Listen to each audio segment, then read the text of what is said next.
Ruler School is brought to you by Odyssey Games, where you can go to pre-order upcoming Force of Will sets, ccgprime.com for singles and supplies, cardodoko.com for those rulers in the international market looking for product, the Ruler School Circuit Series, now taking orders on our Q1 2025 Skibdis Circuit Kits, and to our guest lecturer members, Vite Ramen and Casey Madden. Class is in session. Hey there guys, welcome back to another deck profile with yours truly, Paul Reisman. Today we are taking a look at Efreet. Yes, the same Efreet from Final Fantasy VIII. Yes, that one. Except this one, it focuses on Daimyo resonators. And this deck kind of surprised us. We did not think it was going to be as good as it is. It's very, very fun. A lot more mid-rangey the way I've built it. So I hope you enjoy this. This is one of the new ABC rulers. So Efreet, Imprisoned Lord of Flame, is going to give your Daimyo resonators eternal as long as they are attacking. That is incredibly important for certain Daimyo resonators, as you will see. And whenever a Daimyo resonator deals battle damage to a player, recover it. This ability triggers only once per turn. That is going to facilitate a very particular OTK, which you will see here in just a second. You can pay red to play a fire Daimyo resonator from your hand without paying its cost, which means it'll go on to the chase. This will allow your opponent to interact with that resonator, so just be aware of that. Mirror will just take that resonator right out of the game. If you do, that card will gain Bloodlust, and if this card will leave the field for a non-hand zone, it's expelled. At the end of the turn, put it back into your hand. You can only do this during your main timing. Main timing refers to it being your main phase, the chase being open, and you have priority as the turn player. So you are not going to be doing this in response to anything your opponent is doing. You are going to be putting this card onto the chase, and your opponent is going to have a chance to respond. This is not a reactive ability. This is a proactive ability. And then, of course, if you have two Fire Daimyo resonators on the field, you can Judgment for 1 red into Liberated Primal Flame, Efreet. Primal Flame, gosh, I'm so out of my element here. Belligerence, multi-strike, and imperishable. Multi-strike means you're going to be hitting for twice.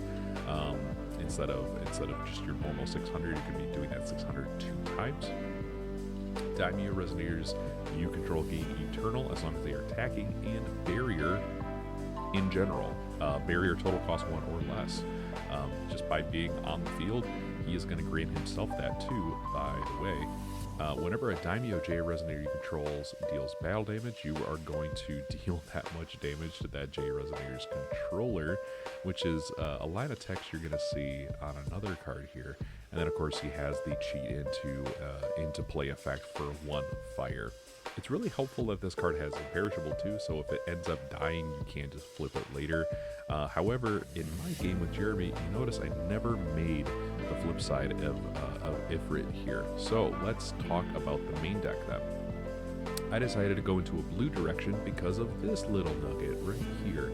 Spirit of Knowledge allows me to, upon entry, search for a card with total cost 4 or more and put it into my hand, shuffle my deck. It just so happens that Muramasa, the Demon Blade, probably the most important Daimyo in the deck, is an 8 cost.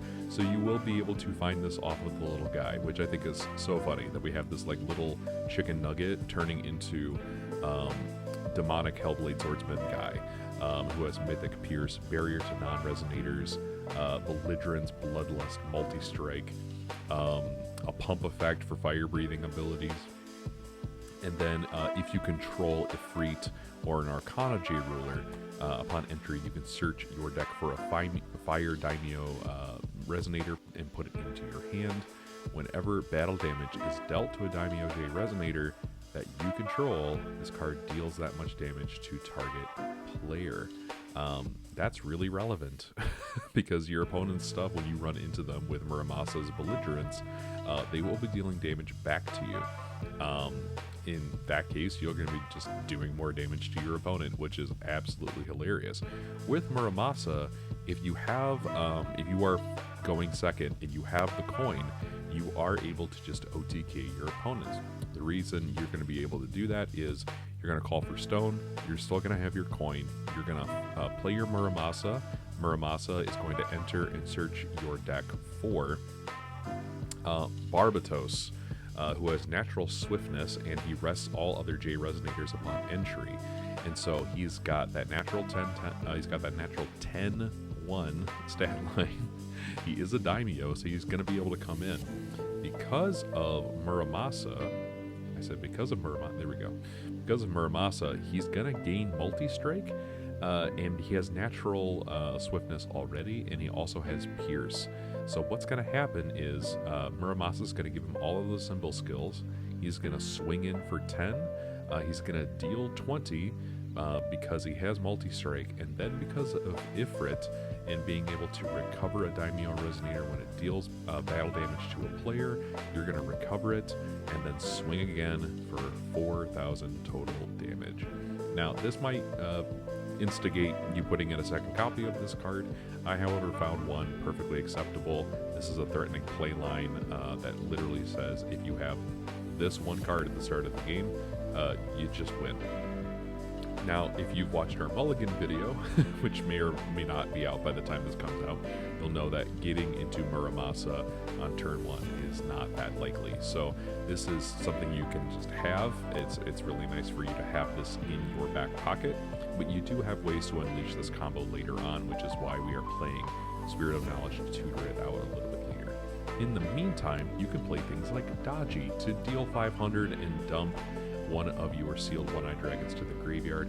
This is going to be really good even if it's in your hand, because you're going to be able to draw additional cards or even just deal damage to your opponent, which is really, really helpful because this is an aggressive list, so you want to be able to do some reach damage. Some of the other daimyos that we are playing are Warrior of the Golden Army. This is an 8/4. It's got natural swiftness, so you're going to be able to do some pretty massive damage. Even if you don't have the coin OTK playline available to you, you are still going to be able to do some pretty significant damage. This is 16 right off the bat, and it's going to go back to your hand, so it protects itself. Very fun card. It's going to end up dealing damage to you as well, but you do want some other daimyos in the deck just in case. And honestly, taking some damage on your own, it sounds a little weird. It's kind of not that big of a deal. It's just going to make the game even more dire for your opponent as you continue to burn them. We are playing 2 of the Jack-o'-lantern. Little did I know, this is a daimyo, which means that when you cheat this thing in, it's going to get its consensus. If your opponent has a nice full board, you can choose Trick, and they can choose whatever else they want. And as long as you choose Trick, this is going to deal 200 damage to everything on your opponent's board, getting around Barrier, and then it's going to have Bane anyway, so it's just going to kill that entire board, short of something having Eternal. So this card is actually really solid, and it's just something repeatable that you can just ping your opponent's board with over and over again once you cheat it in. If you do need to just cast it, that's also an option. It's only black and red, and we have those colors readily accessible in the deck. We're playing 3, Possession of the Demon Blade. This card is going to put your opponent on a timer.